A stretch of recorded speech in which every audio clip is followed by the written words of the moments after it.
Good afternoon. Today I'd like to start talking about Turkey and F-16s. The topic of Turkey has been quite high profile over the last couple of weeks as the NATO summit came and went, and NATO and Turkey reversed its position on Sweden entering NATO. What seems to have been part of that has been an agreement, or at least a verbal agreement, between President Erdogan of Turkey and President Biden of the United States, in which it appears that President Biden has said that F-16s, new upgraded American F-16s, would be made available to Turkey if Turkey were to agree to allow Sweden to join NATO. Now, previously, President Erdogan has been reticent to give this approval for Sweden to join in NATO, yet during the Vilnius summit, he changed that position and announced that Turkey would support Sweden in its bid to join NATO. Now, what was announced was that prior to that announcement being made by President Erdogan, he had met with President Biden, and that there had been discussions on Turkey being supported by the US in their bid to join the EU. Now, this is a challenging goal for Turkey. There are member states who don't want Turkey in the EU, but that was one of the items allegedly discussed. Also, the topic of F-16s. Now, if you remember, Turkey is in an unusual position. It is a NATO state. However, it is also quite friendly with Russia. It's one of the countries that border the Black Sea, and so all Russian military and freight through the Black Sea passes through the Straits of the Dardanelles and the Bosphorus, which are both controlled by Turkey. So Turkey straddles a unique geopolitical position where it has an alliance with the West in NATO, but it has close ties economically with Russia. Even in a military sense, it has ties with Russia, which ties into this conversation around F-16s. When we recall that Turkey has purchased an S-400 air defense system from the Russians. When this occurred, at the time that deal occurred, Turkey were part of the F-35 program to produce the F-35 stealth fighters. And when it was announced that Turkey had purchased an S-400 air defense system, and this is presently the most modern operational air defense system on the planet, the S-400.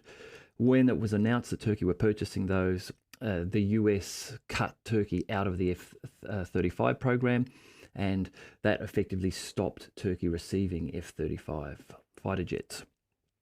So President Erdogan, always the deal maker, has leveraged this position with NATO and the US over Sweden, where he has held a veto over Sweden joining NATO. And now, this is the reason that President Erdogan has not wanted Sweden to join has been based primarily on allegations of Sweden harbouring or housing members of the PKK, which is the Kurdish People's Party, which were involved in a 2016 coup attempt against Erdogan. And in Turkey, just so we're aware, in Turkey, in the southeastern regions of Turkey, in the area which borders it going down onto Syria, is an area which is predominantly majority Kurdish people in this region. And the Kurdish people comprise about 20% of the population, maybe a little less of the population of Turkey. So of Turkey's 79 million people in population, maybe somewhere around the 18 to 20 million mark are Kurdish. So those Kurdish people are looking to create an independent state within this area of Turkey. The President Erdogan recently re-elected is in a position where he straddles both the Russia and the West, and has leveraged that power with Sweden and the US to be able to obtain, well, at least get a verbal agreement from Joe Biden that he will be able to obtain F-16s. Now, there appears to have been a subsequent meeting between Erdogan and Biden after the announcement at the Vilnius summit was made that Sweden would receive accession and Turkey's support to join NATO. And in this subsequent meeting, it appears as though Joe Biden has cooled on his promise to President Erdogan and has basically said, and Erdogan will have been aware of this, but has basically said, look, I can't approve these. It needs to go to Congress. And obviously in Congress, there are people who are not supportive of Turkey and not supportive of Turkey receiving F-16s. Now, Turkey already has F-16 fighter jets. It has had these for some time, but these are older models. These are models that have not been upgraded to the most recent US standards. And so what Erdogan is looking for, if he can't have F-35s, is to obtain these newer upgraded F-16s. So after Biden had then announced to Erdogan that, look, this mightn't be as easy as we thought, Erdogan has then announced that he has a meeting scheduled in August to meet with President Putin. Now, the main topic in the announcement that he spoke about here, that Erdogan spoke about, was that of the grain deal, and that he and President Putin have common goals and are aligned on their approach to the grain deal. Now, that may or may not be the case. But many are reporting, and Alexander Mercouris on the Duran had a great piece on this today, where he's suggesting that perhaps this mentioning of this upcoming meeting with Putin is actually a subtle hint to Joe Biden that if the F-16s don't come from the US, that Erdogan will happily speak to President Putin about perhaps getting Su-35s or whatever it might be, newer Russian fighter jets. So, as we say, Turkey's already purchased Russian air defense. They would have no problems with purchasing Russian fighter jets to complement them. Now, just on the topic of F-16s, United States Army Lieutenant General Douglas Sims, who serves as the director of the operations of the Joint Staff. Now, the Joint Staff is a military headquarters based at the Pentagon, and it is comprised of personnel from all 6 armed forces. And the chairman of the Joint Chiefs of Staff, who is currently Mark Milley, is supported in his decision-making by the director of the Joint Staff. So Douglas Arthur Sims is the director. He has been reported in a recent article, the Kyiv Independent was reporting this, that he has come out and said that F-16s might not be ideal for Ukraine at the moment. Now, Ukraine have requested that they need at least 48 of the newer model F-16s to be able to become effective and be able to beat Russia in this special military operation, or Ukraine war, whichever you prefer to refer to it as. And there was some success. Ukraine's defense minister, Oleksiy Reznikov, announced that there was a F-16 training program agreed to, and that this would see Dutch and Danish F-16s, and in August a training program be commenced so that Ukrainian pilots would begin to be trained on these. Now, noticeably, the US have not committed to this, and there is no talk of there being US supplied F-16s in this training program. This appears to be a telling sign of the US hesitancy to actually supply F-16s to Ukraine because of the belief that if they do, they won't perform well. And I think this is where Douglas Arthur Sims, the Army Lieutenant General, is coming from, is that they're recognizing that at the present time, the Russian Air Force is growing. There's just been a recent shipment of Su-57s. There's been announcements of increased production levels of Russian fighter jets. The Russians have S-400 systems, S-300s and S-350s. Now, I've heard it reported that during this conflict that there may not have been any S-400s, 300s or 350s destroyed by the Ukrainians. I can't confirm that, but I must admit I don't remember hearing many reports of that. Certainly there have been Russian air defense systems, the Buk and that, just recently. I saw videos alleging a Buk system was destroyed, but of the more modern ones, there appear to be none of those that have been destroyed by the Ukrainians thus far. So the Russian air defense is very strong. The Russian Air Force is increasing production. Now, these F-16s are not the most modern Western fighters. They're not F-22 Raptors, they're not F-35s.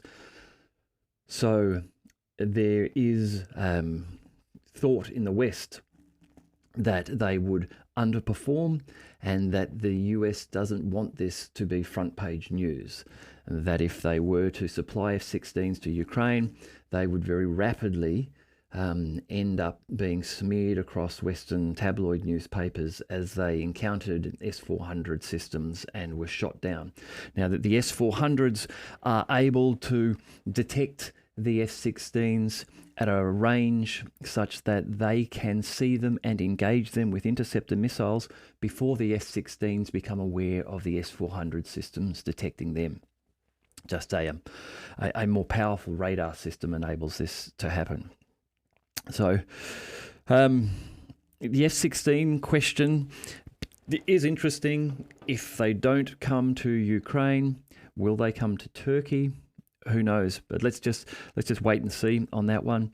In terms of other Western defence supplies and aid, there are reports from the end of June, just recently, that the first of a $1.4 billion batch of Abrams tanks have been delivered to Poland. In the reporting from a couple of weeks ago, there were 14 of them being supplied. And in some Telegram reporting that I saw earlier today, this report indicates that Ukrainian tankers are now being trained in Poland on these Abrams tanks.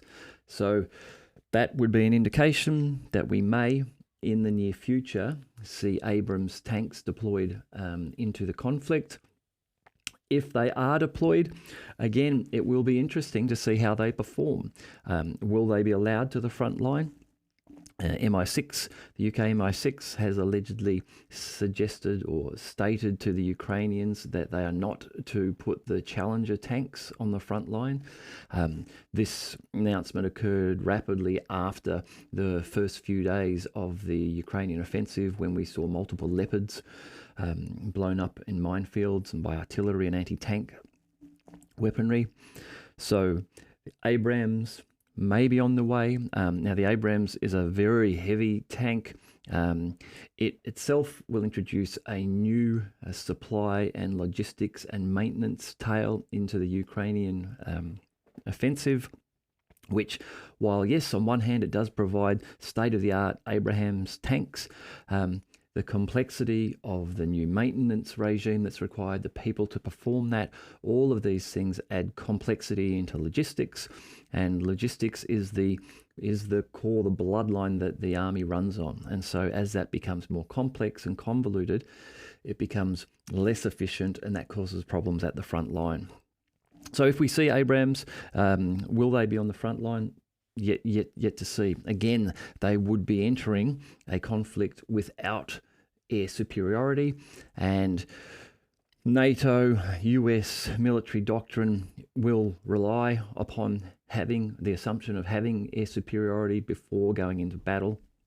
And this is something which has been reported by Ukraine's commander, Zaluzhny, he himself has said, and in frustration in reports to the Washington Post, that NATO and the US would not embark upon an offensive like this one themselves without air superiority, then why should the Ukrainians do that? So he's been quite vocal about the fact that he doesn't believe Ukraine is actually in a position to be successful.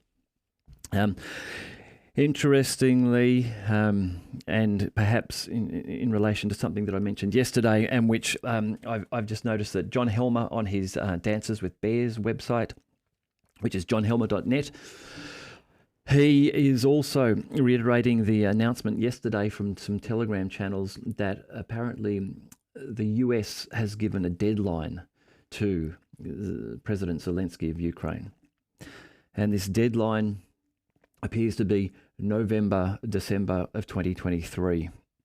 I'll just read a little bit here from John Helmer's site where he's quoting the Czech president, Petr Pavel.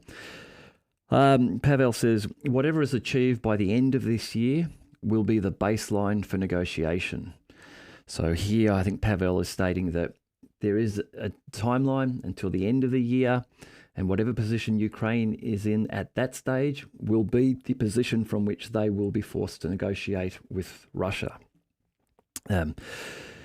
Petr Pavel, the president, is a former army general in the Czech forces. He announced this at the recent NATO summit in Vilnius. He said there is no more than a 6-month window of opportunity, and added, which will more or less close by the end of the year. After that, we will see another decline of willingness to massively support Ukraine with more weapons.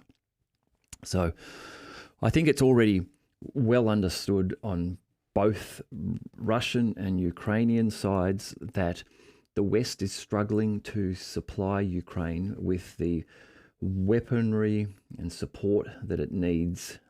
Things like long-range missiles. We're seeing now that the French are now beginning to supply Scalp missiles, which are an equivalent of the UK Storm Shadow. There have been multiple reports by the Russian Ministry of Defense of Storm Shadow missiles being intercepted and being shot down. There have been a couple of incidents where they have certainly got through, but one would have expected that if they were not being shot down by the Russians, that we would have seen a lot more footage of successful Storm Shadow strikes. There's also reporting out there now that perhaps the UK have provided the bulk of their Storm Shadow supplies to Ukraine and may now themselves be very low on them. And this may be why the French are now beginning to provide Scalp missiles. So we see that there is already a decline in ability to be able to provide the weapons that the Ukraine needs. The other big telltale sign here is the recent decision by Joe Biden to provide cluster munitions to Ukraine. These are of the 155 millimeter variety, and this is due to shortages which Jake Sullivan and Joe Biden himself have announced. The US and the West have a shortage and can't supply as many to Ukraine as Ukraine needs to be able to continue its offensive successfully. So when the Czech president says that we will see another decline of willingness to massively support Ukraine with more weapons come the end of this year, really what we might be seeing here is just an admission of an inability to supply those weapons. So Ukraine is in a position where it needs to show results by the end of the year. And this may be what has prompted perhaps an unusual or a change in position from the Ukrainian commander Zaluzhny, where in a recent interview he has stated that he will now fight with or without NATO support. He said that he will take the fight to the Russians, that they will take Crimea, that no one will tell him what to do. Now, this in itself is a change in narrative from him. where previously he has spoken of being very closely aligned, of having close meetings with Mark Milley, who's the US Joint Chiefs of Staff, that he's got an open line to him 24 hours a day and they talk all the time and there's good support there.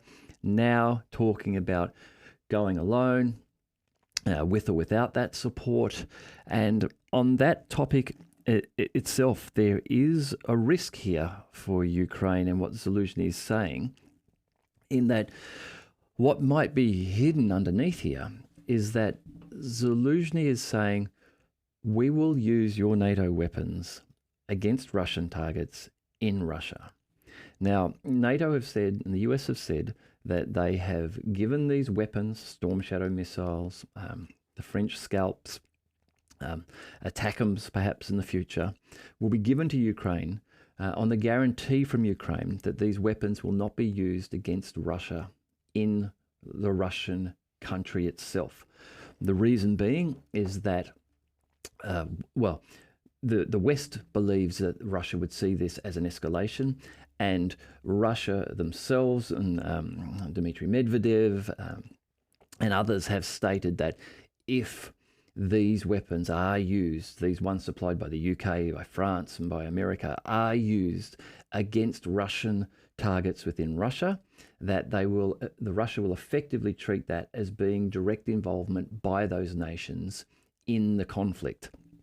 And this could lead to an escalation. This could lead to World War III, where NATO does become involved in this conflict. And that could happen because UK Storm Shadows could be fired somewhere into Russia.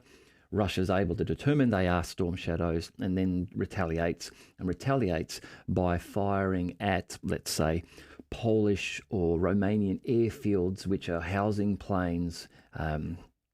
Something like that could happen.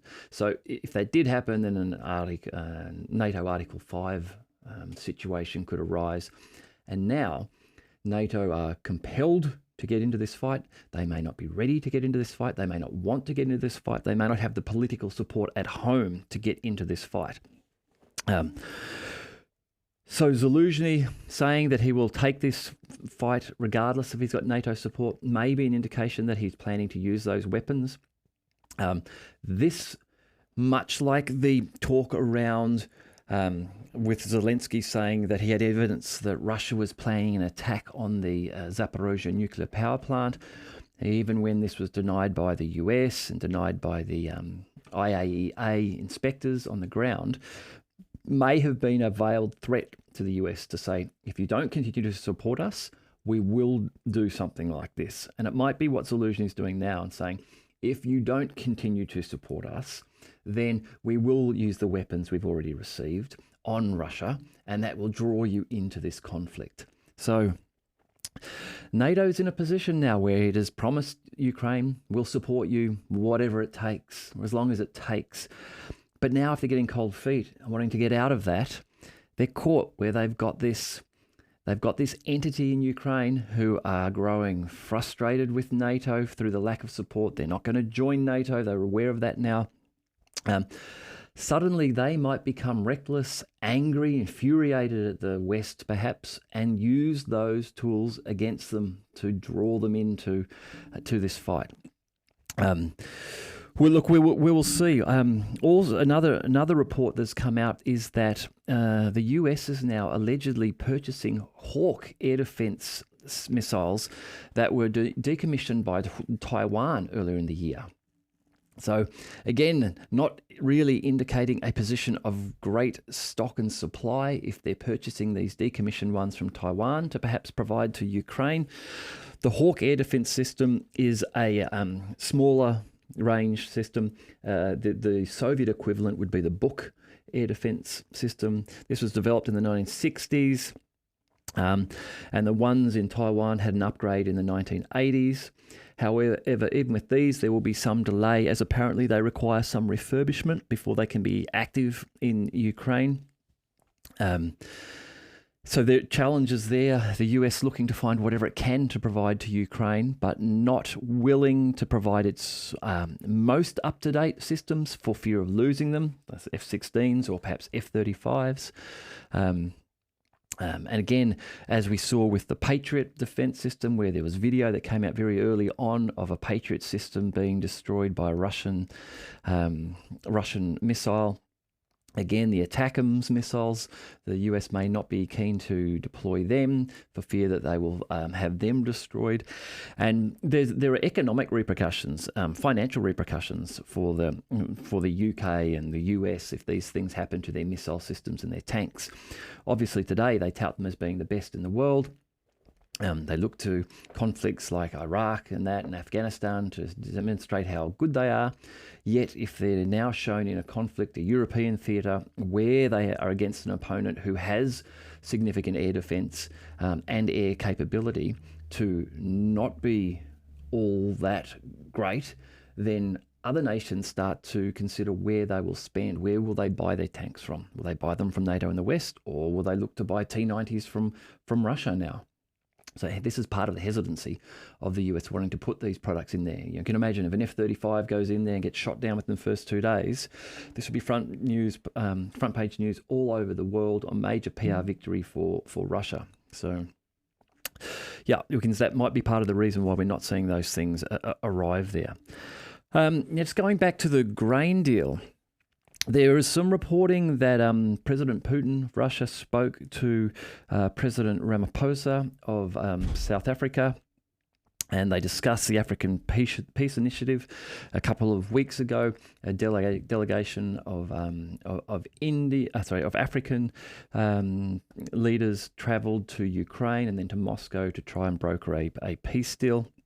It was at this time that President Putin revealed that actually in March of 2022, just after the conflict had started, that Russia and Ukraine had been negotiating and had reached the point where it looked like pen had been put to paper, and that Ukraine was going to agree to remain neutral and not join NATO.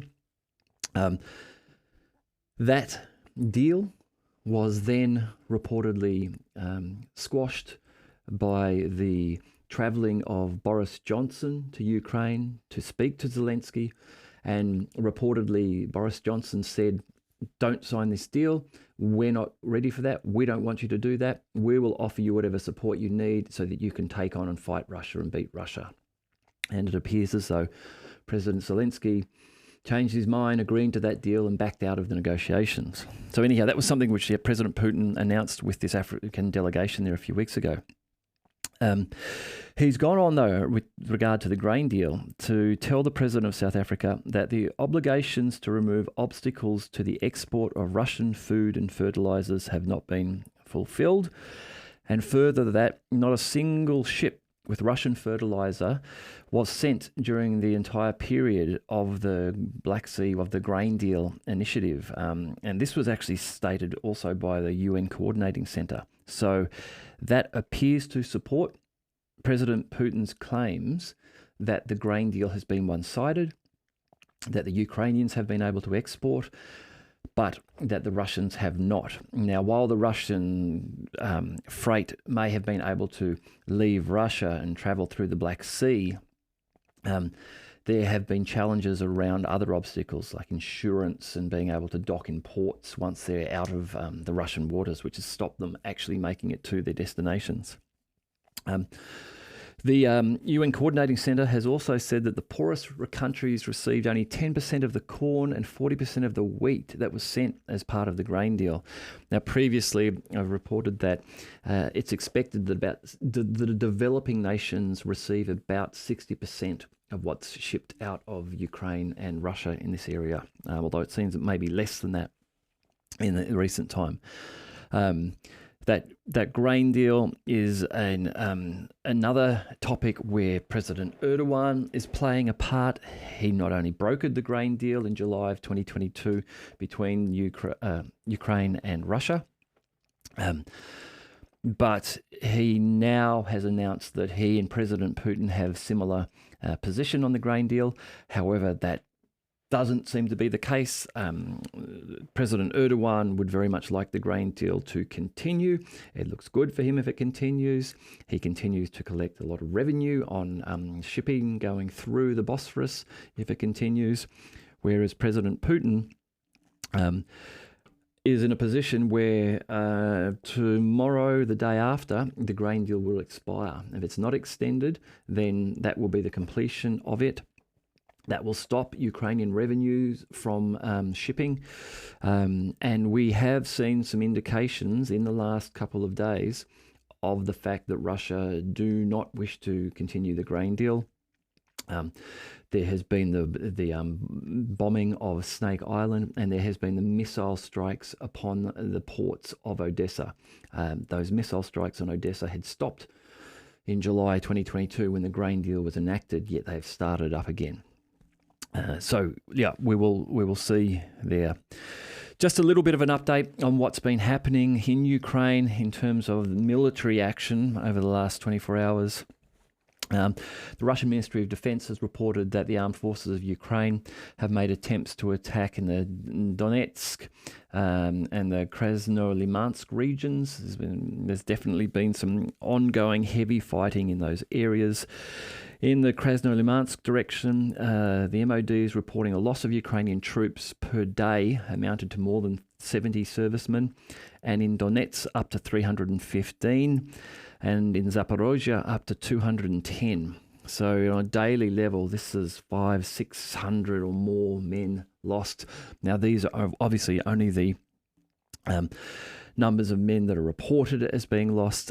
There was a couple of weeks ago a report that the way that the Russian Ministry of Defense were calculating these numbers were not solely through their own estimates and through those Ukrainian casualties that they could count on the ground, but that they had managed to intercept Ukrainian communications. And so when the Ukrainian units were communicating back to their commanding posts, the Russians were listening in and able to then hear the numbers of the killed and wounded being reported. Also, there's been activity in Belgorod. Now, Belgorod is in Russia itself. There has been some Ukrainian activity over the last 2 months to shell and actually send forces into Belgorod. There were areas in Belgorod which were held by these Ukrainian or pro-Russian separatist groups, but really they appear to be using Western vehicles and equipment. They seem to be almost Ukrainian in nature. In Belgorod, the Ministry of Defense is reporting that 2 air targets were shot down on approach to the city and that there were no casualties. This was from the governor of Belgorod. There was some reporting from Patrick Lancaster a couple of weeks ago where he was indicating that there were cluster munitions being fired by the Ukrainians into residential areas of Belgorod. And these were the cluster mines, the small petal mines, and things about this big that you could hold, 6 or so inches across. So on that topic of cluster munitions, as we know, President Biden has announced that these will be supplied. These were already in the country by the time this announcement was made, as in the last few days there has been a number of videos now coming out, Ukrainian videos coming out of the use of these cluster munitions on Russian positions. Unfortunately, in social media, this is really a sign of the times, which is really quite terrible, but there are people applauding the fact that these cluster munitions have been supplied. Now, regardless of who you are supporting in this conflict, Ukraine or Russia, cluster munitions, forget about those combatants. Cluster munitions are bad for the people of Ukraine who are going to live in those areas afterwards. These... For those of you who may have seen the video of the minefield where there were the Ukrainian soldiers attempting to get back into a Bradley, and there was about a dozen of them, and nearly 10 of them suffered injuries from treading on these anti-personnel mines. These mines will exist there for years. No one knows exactly where they are. Once this conflict is completed, Ukraine has got decades of civilians, of children, being blown to bits by these mines, as on a summer day they go out and run through a paddock somewhere and tread on one of these things. So anyone who is supporting the use of cluster munitions seriously needs to take a good hard look at themselves and just think beyond the conflict and think about the kids, because the kids and the farmers will be the most likely victims of these in the future. These are happening in agricultural areas where children will play, where people will plough the fields and try and return these war-torn lands back to fertile land. This land is fertile like you wouldn't believe. If you've seen some of the footage of the Russian and Ukrainian trenches that have been dug, have a look at some of that footage. Some of those trenches are 4 or 5 feet deep in black earth. Like, this is just amazingly fertile soil. So people will be back there farming them again, and unfortunately they're going to encounter these unexploded cluster munitions. So hopefully these will not be used to any great extent, because it is the people of Ukraine afterwards who will suffer from this. Just going on with some more of the battlefield updates. In the Kharkiv, Sumy and Kramatorsk area, missile strikes are reported. There's some video supporting that. There's obviously a lot of an increase in pressure from the Russian forces in the northern regions. They seem to be in the southern central Donetsk regions, around Klishchivka and Bakhmut, holding ground. A lot of back and forth, Russians withdrawing from locations to conserve and avoid casualties, and then raining artillery into those locations and then returning again shortly after. But up north, the Russians do seem to be pushing around Liman, starting to make some room to the west. And remember that we've also just got confirmation in the last couple of days, video of the Wagner forces being deployed into Belarus. So they're starting to embark upon a PR campaign where they're looking to convince Belarusians to join and come and train with them. There was some video of that today, what appeared to be like an open day for the Wagner forces. Anyone could come along and see and learn how to train. So with Wagner looking to grow Belarusian support, it's likely that there's going to be an increased offensive from the Russians from the north, perhaps coming down, and from the northeast coming into the Sumy region and Kramatorsk and Kharkiv areas. Also in the Black Sea, there's a report today from the command of the Black Sea Fleet of dangerous sea mines. There have been a number of these over the last year. These appear to be sea mines that have broken loose of their moorings. There were reports of some of them travelling towards Turkey and Romania. Both Turkey and Romania border onto the Black Sea. And that these are allegedly to have broken loose from some of the Ukrainian defensive sea mining positions outside of Odessa. So these will cause, if this continues, this then becomes another threat to any shipping happening through the Black Sea area if the grain deal were to continue. But we should know about that in the next 48 hours if that is going to continue. Look, just maybe one or two last couple of things. There was a report from the FSB. The FSB is a federal security service of the Russian Federation, and they are the equivalent, I guess, of the CIA. They are focused on foreign concerns primarily. But they have announced that they thwarted an assassination attempt on the head editor of the RT news station, Margarita Simonyan. She's pro-Putin editor-in-chief of the RT television channel, and on a journalist, Ksenia Sobchak. Ksenia Sobchak is interesting. She is the daughter of former St. Petersburg mayor Anatoly Sobchak, who was considered one of Putin's mentors for a period of time. She is quite critical of Putin. She has a YouTube channel and she's quite critical of Putin often. She actually ran in the 2018 election against Putin.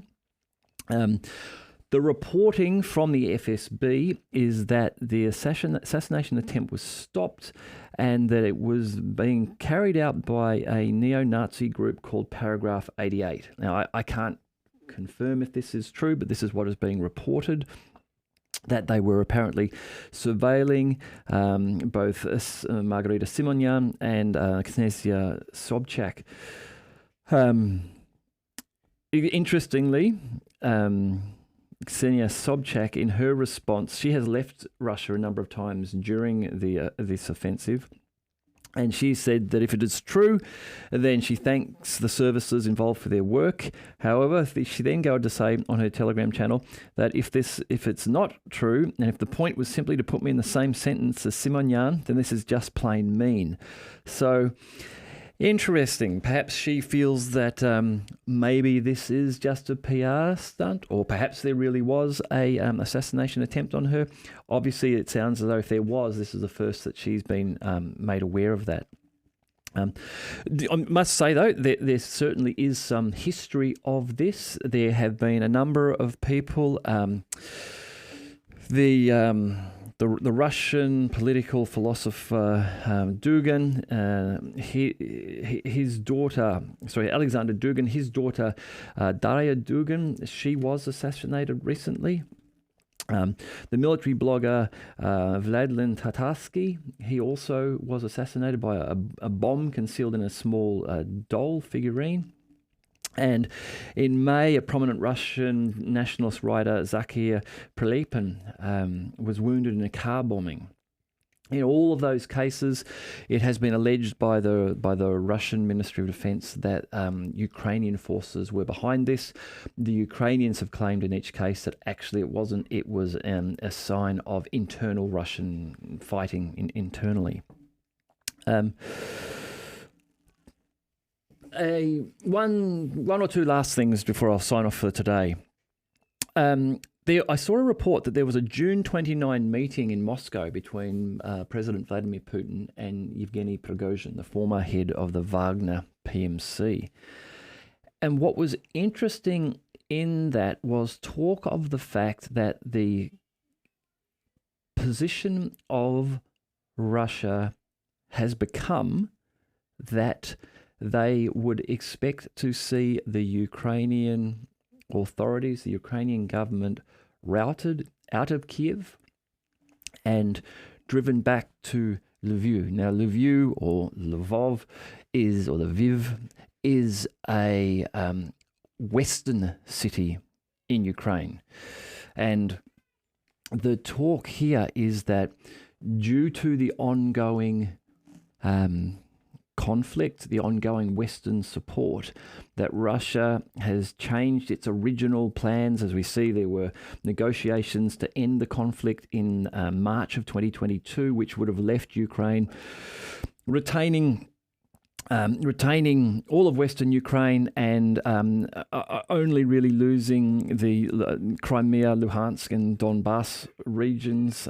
Those Russia had already claimed, and they would have held that at that point, and the rest of Ukraine would have remained in a neutral state. It seems now that the Russians have changed their mind and that they may wish to push the Ukrainian government out of Kiev and push them back to Lviv.